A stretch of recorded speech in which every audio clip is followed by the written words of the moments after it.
السلام عليكم ورحمة الله تعالى وبركاته. مرحبا بكم معايا في قناتي لمسات سعاد، وإن شاء الله تكونوا بخير وأحوالكم طيبة إن شاء الله. اليوم غنشارك معكم شي رائعة وراقية في نفس الوقت بدون جيلاتين ولا فرن. هي وصفة سهلة، وصفة لا تارت بالفريز. كنحتاجوا ليها ملعقة كبيرة ديال النشا أو مايزينا، كأس شاي ديال الدقيق، نصف كأس ديال الزيت، نصف كأس ديال السكر، نصف كأس ديال ياغورت طبيعي، جوج بيضات، خمارة وحده، وفاني، قليل من الملح وملعقة صغيرة ديال الخل.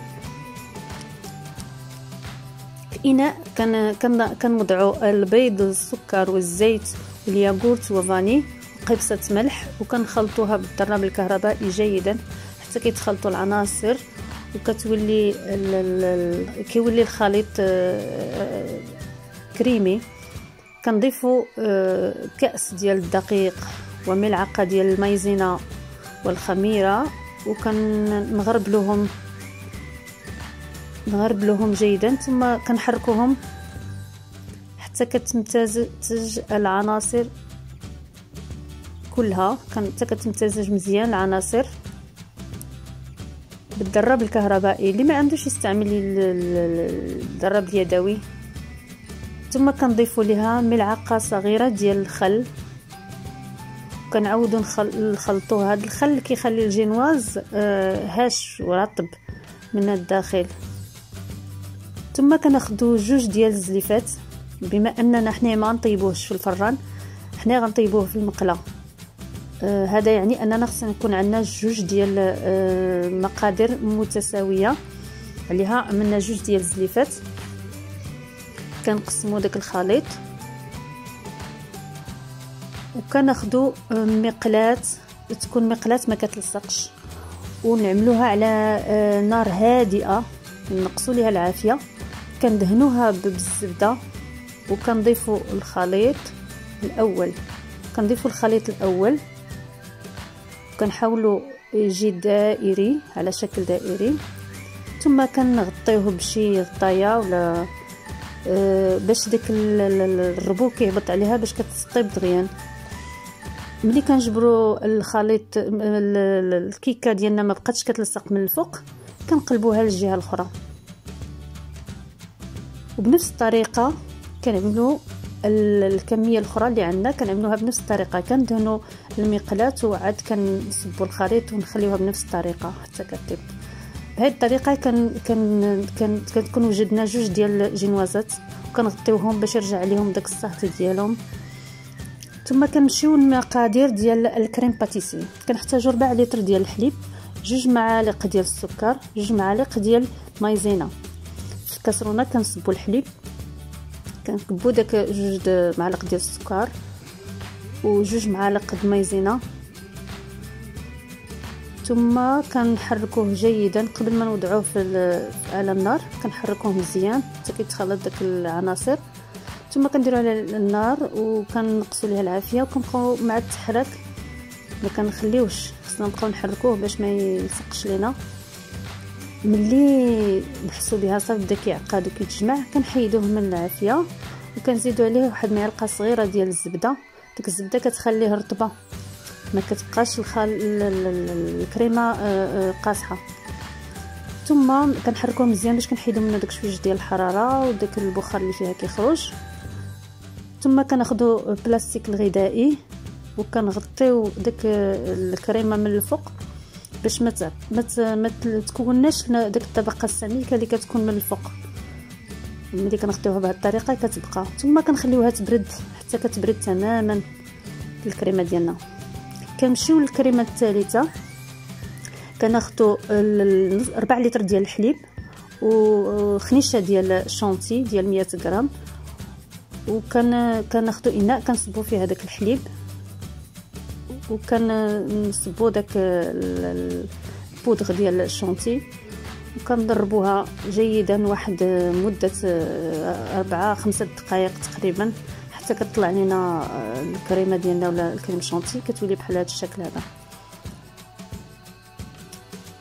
كناخذ واحد الاناء، كناخذ داك الكريمه اللي كانت عندنا، الكريم باتيسي، كنحيدو لها داك البلاستيك وكناخذوه كنصبوها في داك الاناء اللي عندنا، وكنحركوها جيدا بالضرب الكهربائي باش كنرطبوها، كتولي رطبه ملي كنبقاو نضربوها. ثم كل مره كنضربوا فيها كنضيفوا داك الكريم شونتي، كنبقاو نحركوا بالضرب الكهربائي كنخلطوا، ثم كنضيفوا الكريم شونتي بهذه الطريقه هذه حتى كنحصلوا على كريم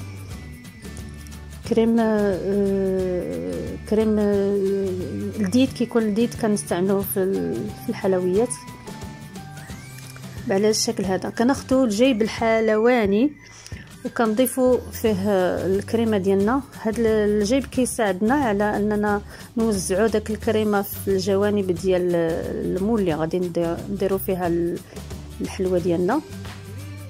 كناخذوا السيركل ديال الحلوه اللي كيتحل ويتشد، وكناخذوا على حسب الدائره اللي عندنا ديال الجينواز، كنسقيو داك الجينواز بالعصير البرتقال. كل واحد باش كيسقيه، يمكن تسقيه حتى بالسيرو، انا كنسقيه بالبرتقال، بعصير البرتقال. ثم كناخذوا الفريز وكنقطعوه على هذا الشكل هذا، وكنعمروا به كاع الجوانب ديال داك الدائره وما نخليوش الفراغات.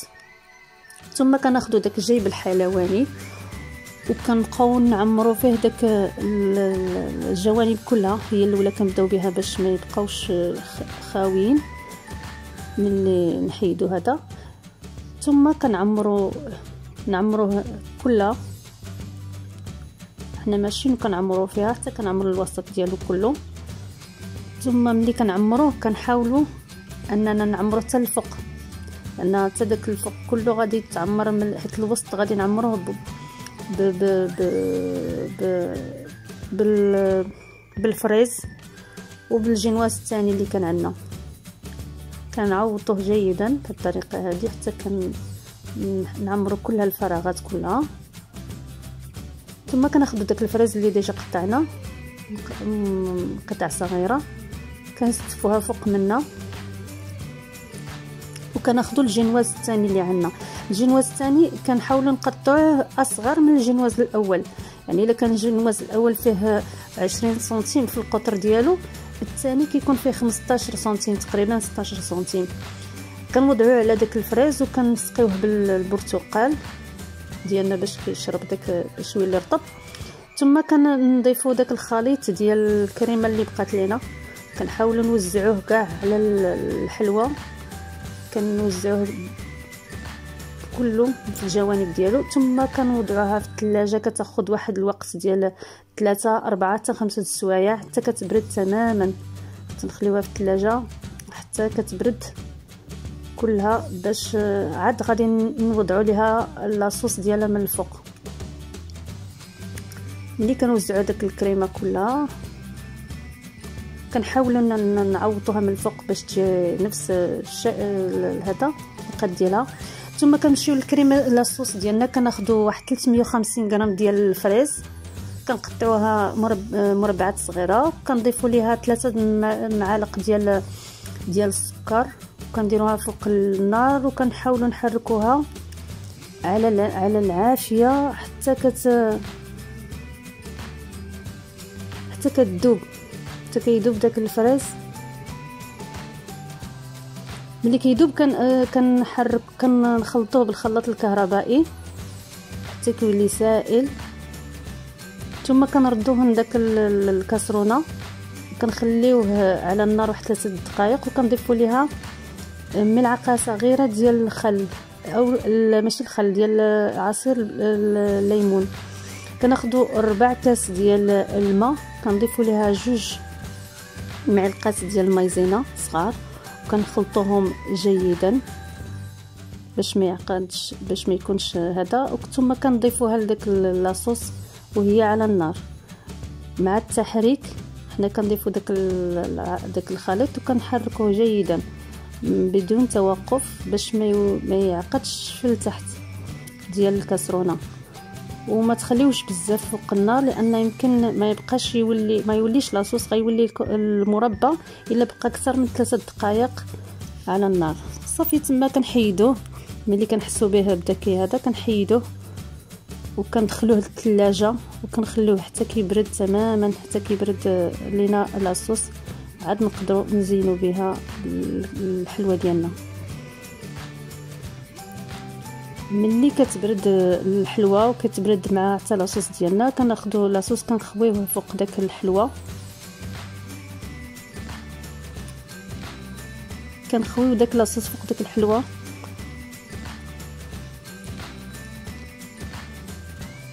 وكنوزعوا داك لاصوص كلها في داك الجوانب ديال الحلوه، ما نخليوش الجوانب فارغه باش ملي نجيو ملي تبرد الحلوه تجي كلها بطبقه واحده ديال لاصوص. وهاد اللاصوص طبيعيه ما فيها لا جيلاتين لا والو، وهي فعلا كتعقد ملي كتبرد كتولي عاقده. ما ملي كتبرد لينا الحلوه كنحلوا عليها داك السركل ديالها، كنحيدوا داك السركل وهي فعلا ما كتلصق ما والو، كتحيد بكل سهوله وكتعطينا هاد الحلوه بهذا الشكل هذا اللي هو شكل راقي وجميل جدا يعني، وبمكونات بسيطه ماشي صعيبه بزاف. كتزينوها باش ما بغيتو، يمكنكم تزينوها بالفريز او لا يمكن تزينوها بالشوكولا، شوكولا بيضاء، كل واحد كيزينها بحسب الذوق ديالو. وكنتمنى تعجبكم هذه الوصفه وتعملوها للاحباء ديالكم والاصدقاء ديالكم. والى عجبتكم الفيديو ديروا لايك وضغطوا على زر الاشتراك وصابوني او سبسكرايب وفعلوا الجرس باش يوصل لكم كل ما هو جديد. وشكرا جزيلا، والى اللقاء في الفيديو القادم ان شاء الله.